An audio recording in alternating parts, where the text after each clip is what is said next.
If you're trying to figure out how to rebuild your life after loss, but you don't feel ready, you don't feel clear, and you don't feel strong, this is where you start. Because I've been there before, and I didn't start from strength, I started from survival. So first off, who am I? I am Carmen Andrea, certified grief counselor, and over 7 years ago, grief and loss hit my life in a way that was unimaginable, and I had to pull myself up by the bootstraps, and now I help other women who have experienced loss and major life transitions to heal, to rebuild, and to live well after loss. So a little bit about my story. I mentioned that over 7 years ago, loss hit my life in such a way that it turned my world upside down. My late husband, who was also the father of my 2 children, he died suddenly and unexpectedly. As a result of his death, I lost everything except for my mind and my children. We lost the place that we called home. We lost the vehicle that he left behind. We had to live with family temporarily. From there, we had to live in a hotel for a few weeks until family could come and help us move from one state to the next. And I ended up moving to the very last place that I wanted to ever move back to, my hometown.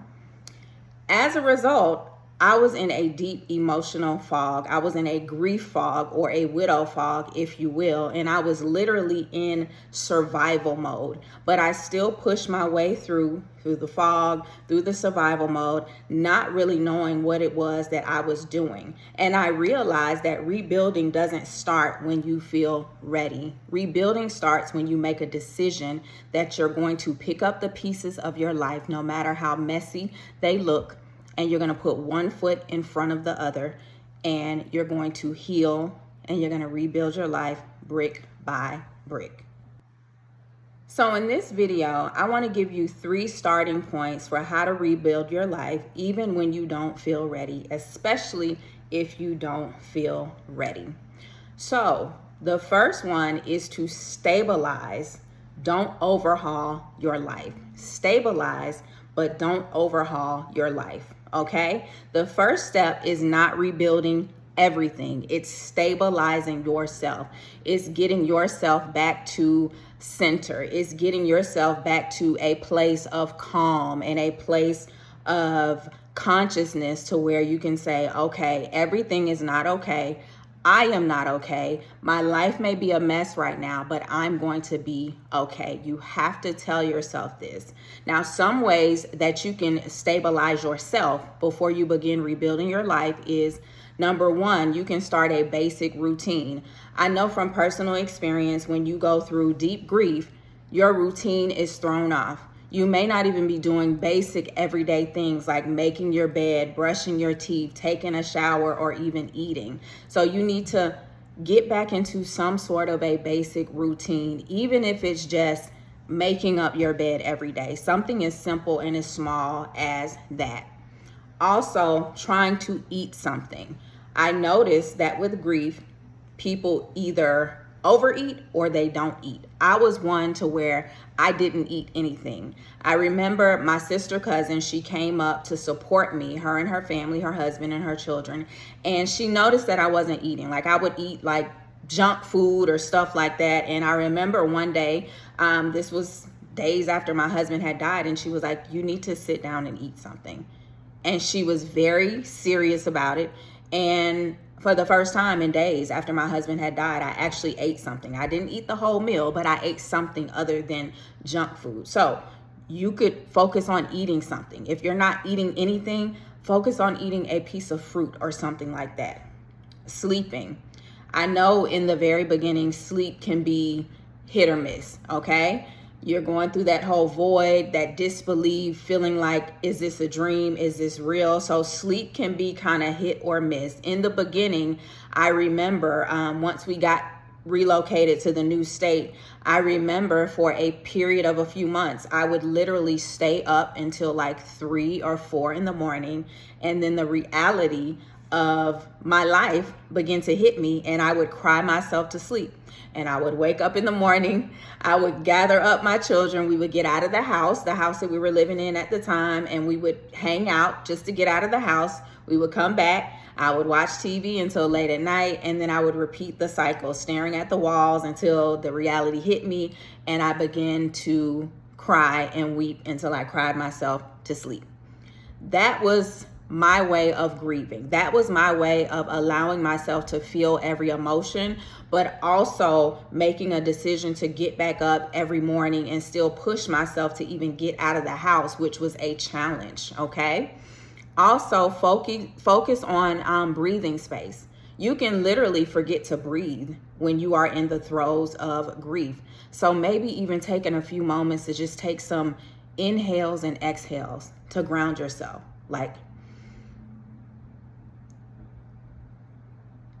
And you can do that for a few seconds. It seems simple, but the simple things, the simple intentional things are the things that are going to get you through your grief to a place of healing. And also figuring out a way to emotionally ground yourself. I remember very early on, because my late husband, he died around Christmas time, like a few days before Christmas. And as a Christmas gift, one of my family members got me a new journal. And I actually started writing in the journal. I just wrote every emotion, whether it was sadness, whether it was anger, whether it was bitterness, disbelief. I found myself writing out all my thoughts and feelings in this journal. So get to a place of emotional grounding where you are embracing every emotion, because I don't want you to feel like me giving you the tips on how to rebuild even when you're not ready. I'm not telling you to bypass your grief. I'm not telling you to act as if it's not happening.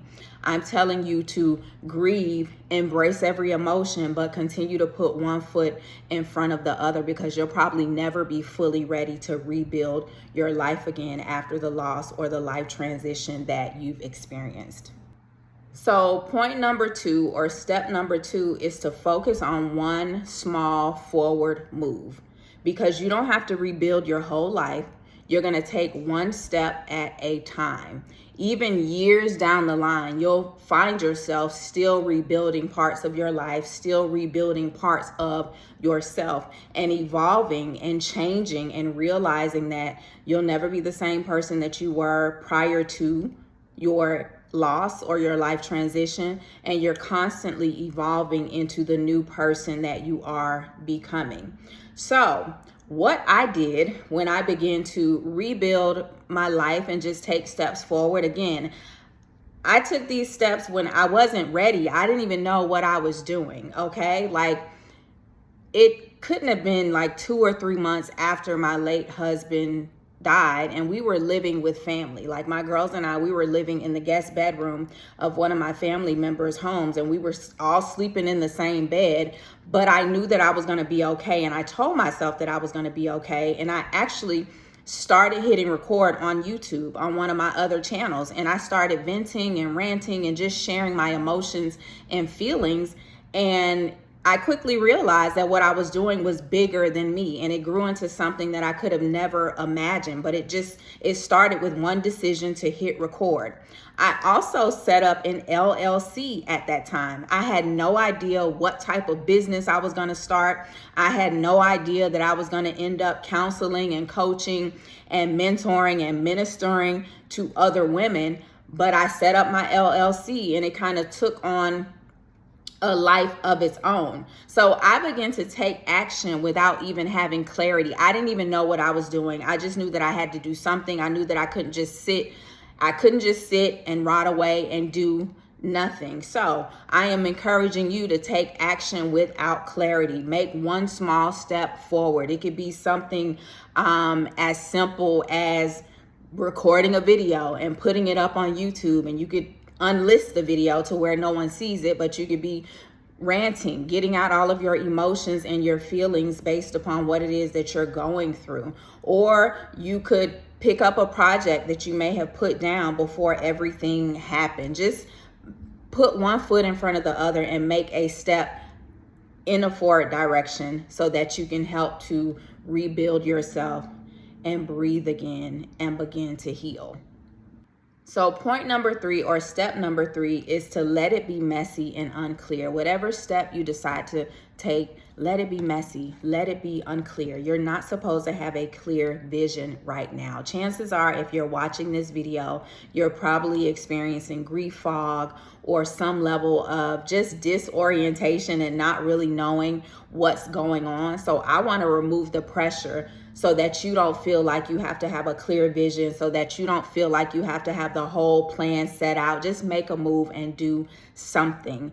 And I also want to normalize confusion. It is normal to be confused after you experience a deep loss, the death of a loved one, the death of someone who was a part of your everyday life, your everyday rhythm. It is normal to feel confused. It is normal to be a bit disoriented. It is normal to feel like you're living in a parallel universe, because I don't know if many people know this, but grief actually alters your brain. So if you're able to get up and function just a little bit, then you're doing good. But know that if you are experiencing confusion and not really knowing what to do, it's normal. Okay, so you don't have to have the clear vision right now. Just make a move, take a step to move forward, because remember, you're working on rebuilding yourself, okay, before you rebuild your entire life. So just know that rebuilding your life after loss is not about becoming who you were again, because as I said, chances are you were changed forever and you'll never be that same woman again, okay? Rebuilding your life after loss is about slowly becoming someone new at your own pace. No, it's not going to feel good. No, it's not fair that you're even in a position to where you have to become someone new or evolve into who it is that God saw you from the beginning of time as, but it's necessary. It's a necessary step. And you don't have to rush yourself, though. Go at your own pace. Give yourself grace, but know that you're not trying to rekindle or lay a hold of an old identity. You're stepping into something new, and it's going to be unfamiliar, and some days it's going to be hard, and sometimes it's going to hurt like hell, and it's going to suck. But you have to put one foot in front of the other and know that you're going to be okay, and know that you can do this one step at a time, giving yourself lots of grace. So as I bring this video to a close, I just want to give you a few steps for how you can integrate the tips and the steps that I've given to you moving forward. So the first one is to create a soft daily rhythm. I don't know where you're at in your journey of grief, healing, and loss, but something as simple as making your bed every day, something as simple as writing in your journal every day, even if you write one sentence. And if you're not a writer, I met a woman a few weeks ago and she was saying how, she's not big on writing. I was purchasing a new journal for my birthday, and she was saying she's not big on writing, but she found something else to do in lieu of journaling that was equally as impactful. So it could be something as simple as hitting record on your phone and releasing your real, raw emotions, and you don't have to share them with anyone. Another tip is to take one small action this week. You may be thinking about writing a book to tell your story. You can look into self-publishing. What's the first step to self-publishing? Allow yourself to not have all the answers. Allow yourself to maybe not have any of the answers. Give yourself lots of grace and allow yourself to simply be, while giving yourself permission to grow and to move forward even in the midst of your grief. If you're in this season that I just spoke about and you need support as you rebuild, I do work with women one-on-one. You can start with a clarity and support session, or you can explore working with me even deeper. I'm going to link the website below in the description of my services so that you can determine what's the best starting point for you in this season. And just know that you don't have to feel ready to rebuild. You just have to begin. Thanks so much for watching this video. If you feel comfortable, I would love for you to let me know you're watching it on the replay, and also let me know what type of loss or life transition have you experienced. So thank you so much for tuning in, and I'll speak with you on the next video, and I look forward to working with you in whatever season you're in.